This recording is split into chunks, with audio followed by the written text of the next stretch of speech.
Good afternoon, everybody. It's Helen Shearer from Start Well. Just wanting to give you an updated EYFS briefing. We've decided, in light of all the correspondence that you've had from government and ourselves, to amalgamate all the different setting types into one EYFS briefing, hopefully to complement the government guidance that came out on the 24th of May. This afternoon, I'm just briefly going to go through some of the headlines of the guidance. Obviously, there's been a lot of notification around the increase of childcare provision and the fact that childcare can now open to all children. And the guidance that came out on Sunday, the 24th of May, really stipulates how settings should approach a safe phased return for some children, as well as ensuring that critical and key worker children can continue to attend their settings. I can't recommend highly enough the vodcast that was put out at the same time as on Sunday the 24th from the foundation years. It's a really good discussion between the Department for Education as they walk through with you the guidance that's come from government. So please, the link's there at the bottom of this page, and I would say if you haven't had opportunity to watch and listen to that, please do so. So in terms of we know that the planning guidance has come out and it does cover all childcare settings. I recognise from correspondence that I've had from many of you that there really isn't very much detail around wraparound, out of school care or advice for childminders. But I think the approach that we need to take in the absence of any other information is to follow this guidance, as well as the planning document that's been put out for schools, and also any guidance that has been there around the protection and ensuring that you are reducing any transmission of the COVID virus. I've just highlighted there what is in the contents. If you haven't already identified, there's also a model letter that you can share with parents and carers. And I recognise that this briefing is coming to you at the end of possibly a very busy week for you all, and you're all very well on with your preparation for your phased opening from possibly next week. We did send out to you this week a letter to all early years providers that was an email from myself via Family Information Service, and a letter from Bernie Brown, Director of the Director of Children's Services and of the People's Directorate. It really outlines the support that we as a local authority want to be able to give you as childcare providers. We have added to that a risk assessment that we worked at with our colleagues in Health and Safety team. We just thought it would be a useful tool for you to aid you as you are putting your risk assessments in place. I know that you are all really familiar with putting risk assessments into place. It's your bread and butter, but we just thought it'd be really helpful. We'd put one together for primary schools, and we thought in light of the EYFS guidance it would be pertinent to have another copy of a risk assessment. It really is over to you as owners and managers to complete your risk assessment, ensuring that you're sharing it with staff, really communicating really clearly with parents with those key elements. Our risk assessment is just an aid and a tool to support you with this. But we would advise any of you that obviously have a health and safety provider just to ensure that they have eyes on it, just to ensure that you are following the national guidance and that you are feeling confident as you begin to open your doors, possibly for more children. We do know that there is a real contention at the moment, and we've seen it in the social media and in the press around clarity for wraparound provision. When I have spoken to colleagues in out of school provision and individually with some childminders, I have just been referring to the guidance that came out for schools, because it does stipulate what schools should do around wraparound provision. But we've just highlighted from the planning guidance section 7, which really talks around the importance of minimising contacts between groups of children and staff, and wherever possible, and that's the language that you have to interpret, it is saying that children should attend only one setting. However, as you read through this, it is talking around childminders can consider how they can work with parents and carers to agree how they manage necessary journeys, and they do give those examples of pickups and drop-offs at schools. I know that some of you have been having conversations with your local schools, And I think really what you need to do is be able to have a thorough risk assessment, ensure that you are minimising the contact of children and keeping your bubble of children as small as possible. But if you have a risk assessment in place and your parents are confident in that process that you've developed, it's being able to have those wider discussions with schools and settings. Obviously, each setting, whether it's a head teacher, a manager, proprietor, or an individual childminder, have their rights to set up according to their own risk assessments. So it's trying to have a dialogue, but it's also trying to respect that everybody is trying to interpret these guidance at the moment, and it might be that there might not be total agreement in some areas. I mentioned earlier about the vodcast that came from foundation years, and Laura Wright, who pulled a lot of the majority of these slides together, has just pulled out in the Q&A session it says really specifically 40 minutes, 40 seconds, a question that was asked. A setting was saying we normally run breakfast and after school clubs as part of their wraparound provision. Are they required to restart them?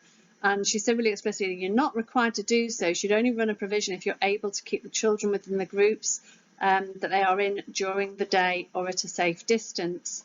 And that does become a challenge. It's that idea of putting children into bubbles and that those bubbles don't mix with other children. However, she did go on to talk about children who generally should attend one setting unless it is essential for them not to do that. So if it's not possible for a parent and the setting decide that they can manage this, it's about being able to work together. And it's those considerations around how can transporting groups of children be avoided. And I just think we have to recognise it really isn't a straightforward approach to this. It really is down to you as a provider and the risk assessments that you put into place. I think it's also understand that you need to work with your parents. You need them to get in touch with the head teachers at the schools. If they really are saying they've got circumstances that mean that they need some wraparound provision, you know, it's working around how they're planning to organise their small bubbles of children and what processes they're putting in place in terms of drop-off and collection times for different groups of children. For group provision, it's also considering that how do you ensure that children of different class groups don't mix, you know, at the beginning of the day or the end of the day? And have you actually got the sufficient space to be able to keep them separate? It really is a challenge, and we recognise that certainly for childminders, your question is how do you keep your bubble as small as possible, but also as unique as possible, so you're not mixing those groups of children.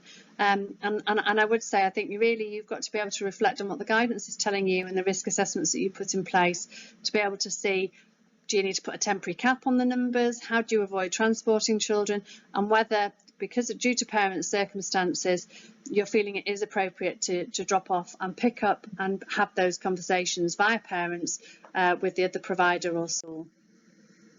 In terms of PPE, the national guidance is really clear that it's only needed in childcare settings and schools in exceptional cases.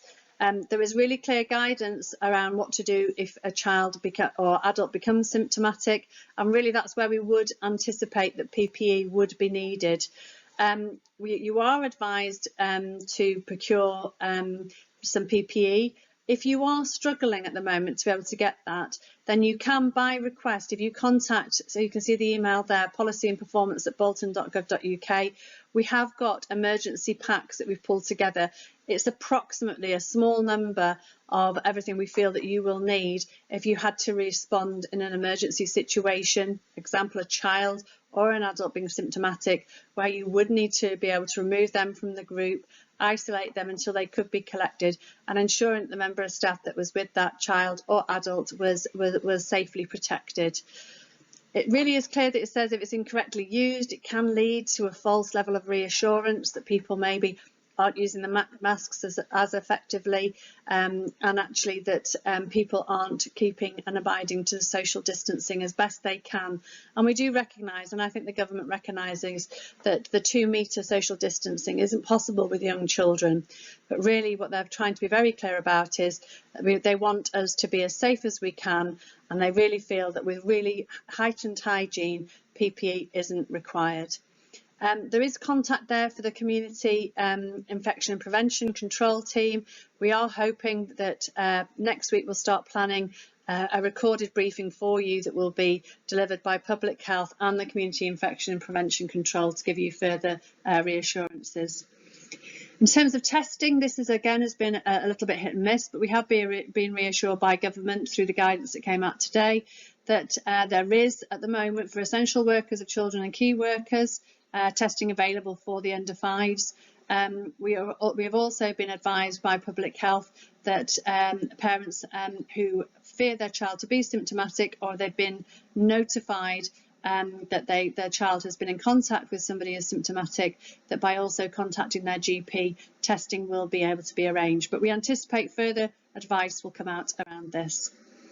Just also wanted to give you an update around the funding programme. We really recognise that everybody has their eye on September and making parents aware that they're feeling confident about being able to come back into childcare provision. So we are ensuring that you'll be able to do those checks for anybody who is wanting to access your provision using the portal. We're just ensuring that you're asking that the details are entered accurately, because obviously then you'll be able to add the child's hours through the head count at a later day. Parents on the universal credit will need to have an economic claim first, and if this doesn't work, to do a non-economic claim and send in the parents' evidence. Paper evidence must be emailed, and you can see all the details there. And obviously Families Information Service are there to support you if you have any issues while doing the 2-year-old funded checks. Mentioned in the last briefing that we are hoping to get the Citizens Portal online, where parents will be able to check their own availability, and I hope to have some updates for you shortly. In terms of the 30-hour codes, there has been a temporary change made only for this term, and it's detailed below there that parents who don't parents will not meet the minimum income threshold due to lower earnings as a direct result of COVID, that they will be able to continue to access their 30-hour funding.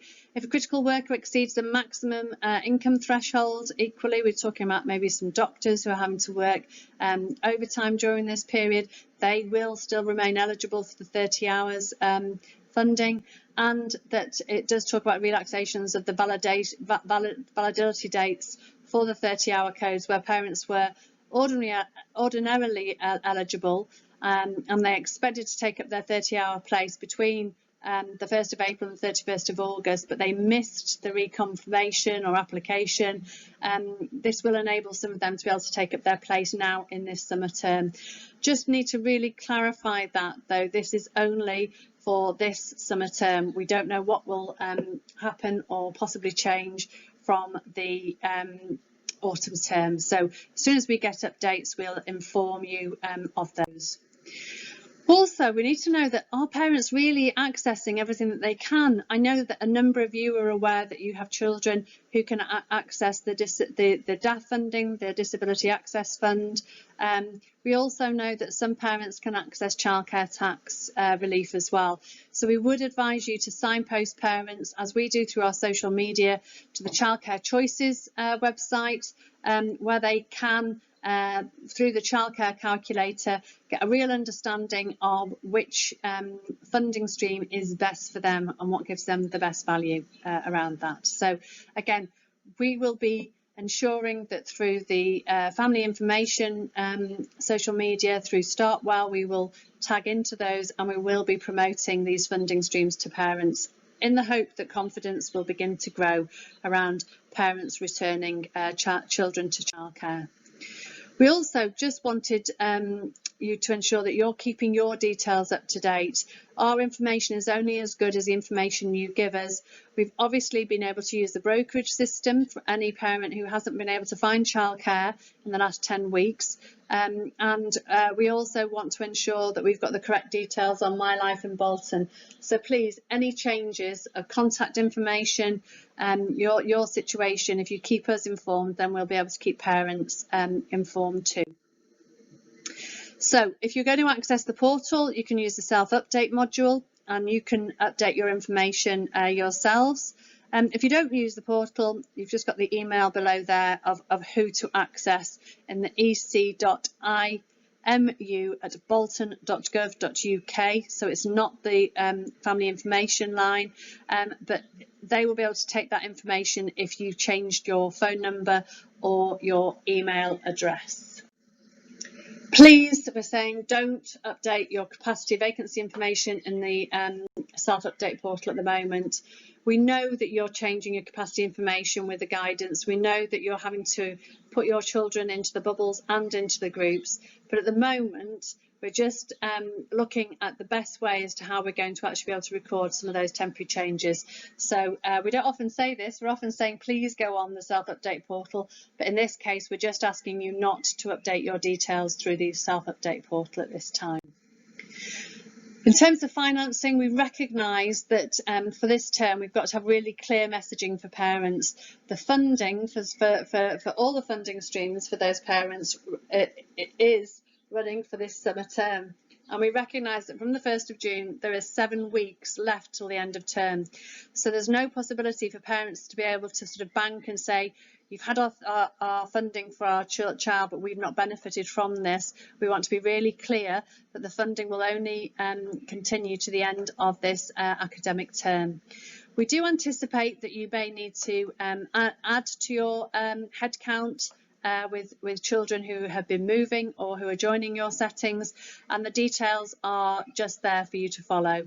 It really is, if you can make sure that you email in the first instance so that Kevin Hamer and Lauren Murphy can ensure that you get sent an encrypted email, then we can ensure that that information is protected and we're not breaching any GDPR issues.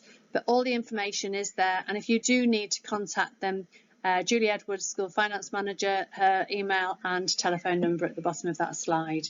That really is only explicit advice for our colleagues in the PVI sector. Schools, it's the usual process for funding, and at this moment in time I think you've all recognised that the headcount portal has just been suspended, and we're just going to, for PVIs, be using this system at the moment. Any changes, we will send out further information, but that is our guidance at the moment. Also, we've had a number of queries thinking about transition to new providers for this summer. So those children who may be moving to their nursery class, starting at a nursery school or primary school, or moving into reception. It's really trying to think. We recognise it's going to be really challenging. Children aren't going to be able to do their new school visits. We also know that a lot of you have a really super system of schools and settings getting together. So a lot of the good practice that you normally have that takes place, it's not going to be sort of business as usual. So we know that many of you started to plan that process. You've already worked with parents to understand where their school place is going to be, which provision they're moving to. There isn't, as it says here on the slide, an exhaustive list of what to do or not to do. We've just pulled some bits and pieces together for your consideration. And obviously any good practice or anything that you're currently doing, we'd really love to hear that, because we'd like to be able to share that across. So some of the things that we've already heard around from some of you at settings, schools and settings, is writing to the children. We've also had video clips that have been, I've heard of video clips being sent. You're introducing information about yourself as their teacher, what they should be expecting, maybe ask them to do an activity, something that when they come into school or the new provision, there's something of theirs that they can recognise. I know you're all brilliant at this. It's the consideration around sharing photographs, what's the environment going to look like, and what they should try to expect from their new provision. And equally, it's asking parents to be able to email photos, so you can do those me and my family displays that I know a lot of you do to sort of welcome those children. Staff photos, details about them, who they might see. You know, I suppose it's trying to be as creative and supportive as possible. There's lots of opportunities with online platforms, and sometimes using some of your own social media or some of the IT that you can give you a different way of being able to share the activities or help children settle in. Obviously, as always, for any sharing of images, consent's going to be used, and you're going to be following your usual policies. We also know around some suggestions and ideas to working with new families. Could you do a virtual tour of the environment? And I know a lot of you have really been scratching your head about how you help new parents come around your settings.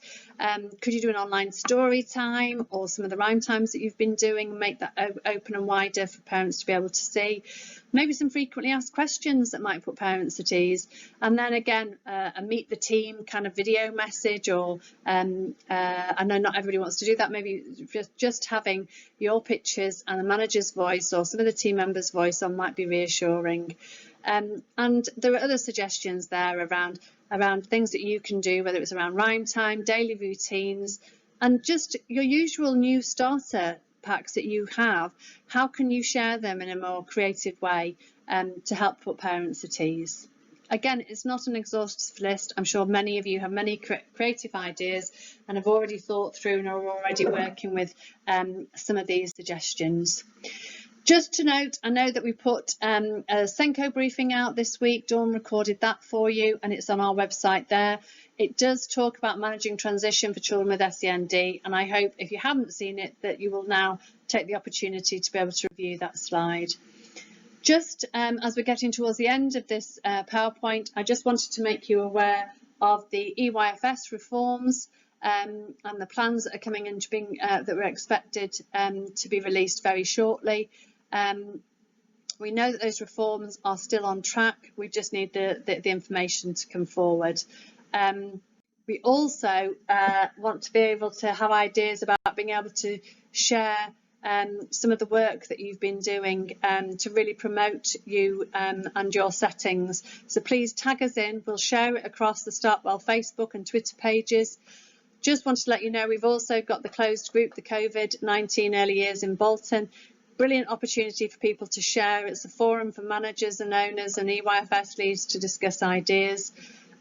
If you haven't got a Facebook account, please just make one, and you can follow the link just below so that we can accept you into that group. I think it has been well received and people are finding it really helpful. I will finish up now because I'm conscious you've had another 20 minutes of Helen Shearer talking. It really was just a whistle stop heads up around the guidance that's come out. I would say please watch the vodcast from the foundation years. They talk through the planning guidance really effectively. We understand that this is a really uncertain time. It's such a level of responsibility as you're pulling your risk assessments together, ensuring whether you feel you've approached your bubbles in the right way, the grouping of children. So if you do need any further advice or support, please contact the Start Well team. The telephone number's there and the email's there. You might not get through to your usual consultant, but somebody will be able to signpost your message and call through to the right member of the team. And as I say, as any other further guidance comes out, we'll keep you informed, and we will be able to do further briefings. As I said earlier, the next one will be focused around infectious control and working with our colleagues in public health. Thank you very much for your time. Bye-bye.